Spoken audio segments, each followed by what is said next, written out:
TV companies that are actually making them up and that are calling their shots can completely avoid this stuff.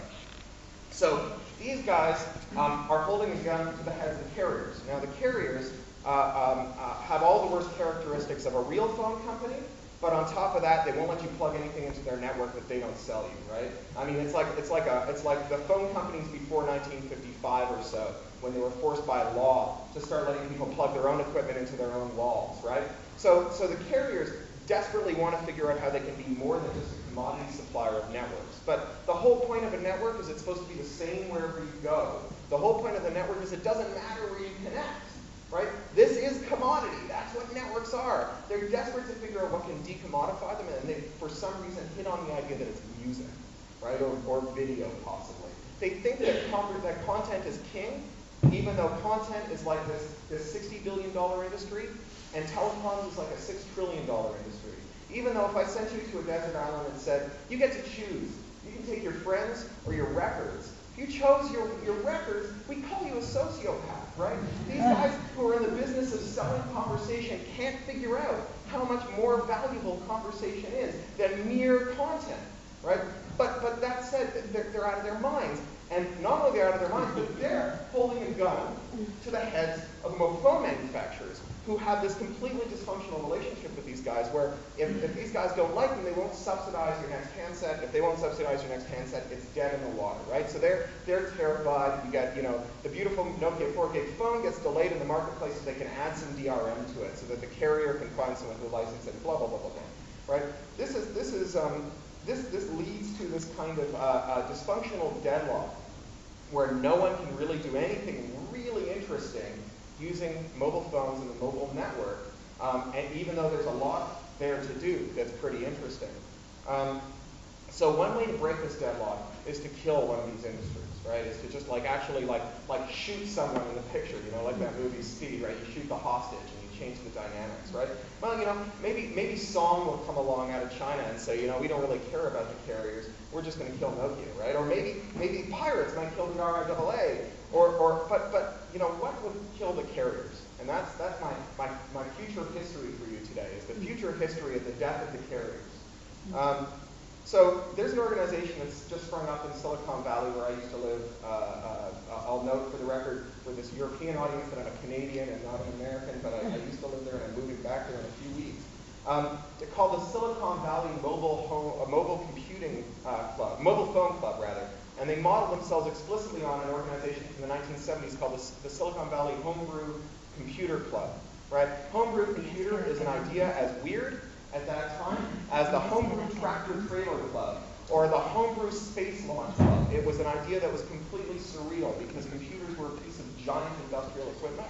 But there were two members of that club, well, there were many members of that club who went on to do amazing things. There were two that you might know in particular, Steve Jobs and Steve Wozniak, who turned up and figured out something that computers could do that had no relationship at the time to what computers had been used for, and invented an entirely new category. So you've got these people doing, now saying, well, let's do this for mobile phones. Well, they've got a slightly different relationship with mobile phones than the Steves had with computers, because mobile phones don't do anything interesting unless you can talk to the carriers. And the carriers have this really dysfunctional relationship with people who want to do cool things with mobile phones. So I mentioned this to Matt Jones over dinner, and he, being a good Nokia employee, said, I'd be more interested in hearing what they have to do once they take the word phone out of their name. I don't know if you know, people who work at Nokia who use the word phone have to pay €1, right? Because phone they're not a phone company anymore, and bully for them, that's a really cool visionary thing. And so it got me thinking about what happens when you strip out the phone. Well, I found one device that strips away the phone and leaves you with just mobile. And it's not a device I actually like very much. It's a wiretapping device.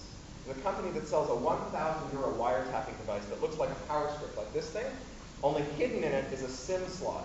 You take a prepaid SIM, ideally, something that you can plausibly deny, you stick it in the SIM slot, you plug it in somewhere where it's got cellular coverage, and you walk away. And you dial that from anywhere in the world, and a hidden mic in the power strip will transmit whatever's going on the power strip to you. Right? That's a pretty clever kludge, and it points out that actually the thing that's hard to do right now isn't the radio hardware. Radio hardware is a treat, and it's getting easier with software-defined radios, and anytime you find these dual mode radios, like a Wi-Fi card that can do old Wi-Fi and new Wi-Fi, chances are it's using software to switch between them, and with the right software you can get it to switch over to being a mobile phone. The trick is to getting onto the network. The trick is getting a SIM and communicating it to the network. And once you have a SIM, and once you communicate with the network, you get a lot of stuff for free. You get timekeeping, you get location, you get a lightweight, low-cost means for transmitting short signals, which today we call SMSs, but could tomorrow be binary codes, very compact binary codes like the ones we used to send in the old days when modems were really expensive, as a signaling layer between devices. And to get maximum value out of SIMs, what we really need to do is figure out how to virtualize the SIMs, right? Because right now, a SIM is a plastic container for a short string of bits, right? Well, we can throw away the container, right? We do that all the time with bits. That's the most liberating thing we can do with bits is throw away the container, right? That's when CDs get cool, is when you can throw away the CD and keep the music, right? So let's figure out a way to throw away the SIM and keep the bits. So assume we can do this. Assume we can figure out a way to throw away the SIM and keep the bits. That opens up all kinds of amazing possibilities.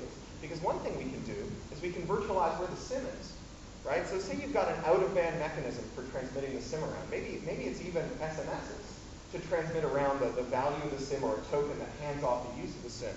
I've got a SIM. You and I and 10 of our friends buy a prepaid SIM, and we buy it at a high enough value, 100 euros or 1,000 euros. Our texts are free, or we get 1,000 texts for free a month or whatever. Right? We can make that SIM be in every place in the world at once, right? I've got the SIM now, and I use it to send some signaling information, like here's my current geolocation, where's the nearest phone node, so I can go get some real connectivity, right? I use that, and then I send a little SMS, which is probably free or close enough to free that we've got a lot of them stored up, telling the next guy, hey, you know what, the SIM's free. If you're trying to find a phone node, you can do it. Right? So the SIM suddenly becomes something that we can use as a kind of piece of community property among a lot of people who get together to really game the system, to really game the marketplace for selling minutes, for selling access to the network. What's cool about that is that those transactions, in many ways, are indistinguishable from the transactions that come from the very best customers the carriers have. So what we start to do is use the best customers the carriers have as human shields that we can hold in front of us, so that when the carriers want to stop this activity, which is striking them at the heart of their profit center, they have to destroy the things that are actually making them the most money as well. It's another shoot the hostage situation. You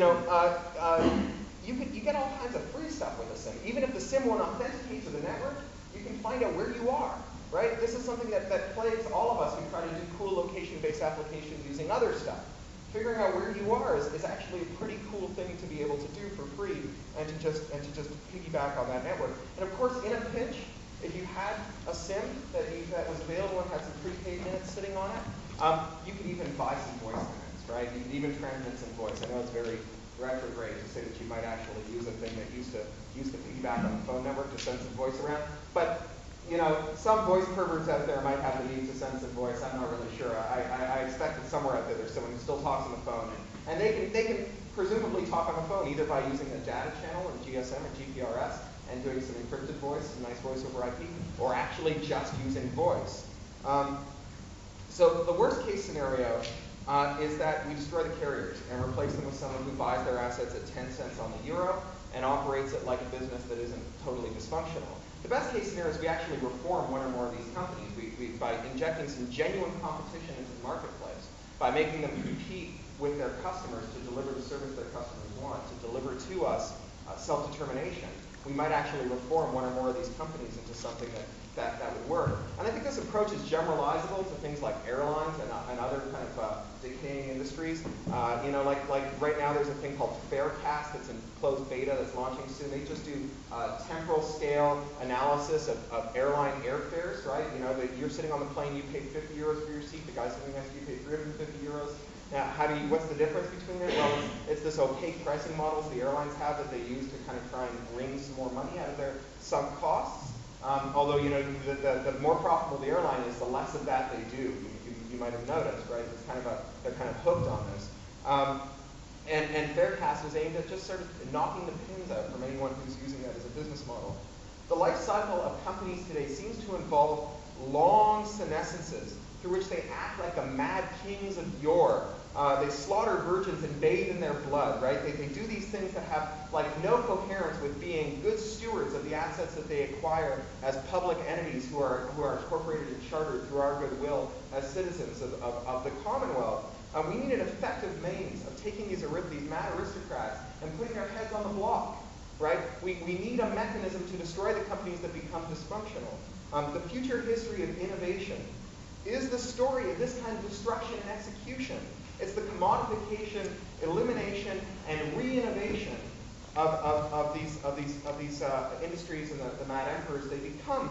It's like felling a tree in a mature forest where the canopy has grown over and clearing a space on the forest floor where all kinds of weird and interesting life can grow now that there's a little bit of daylight puncturing down to the floor.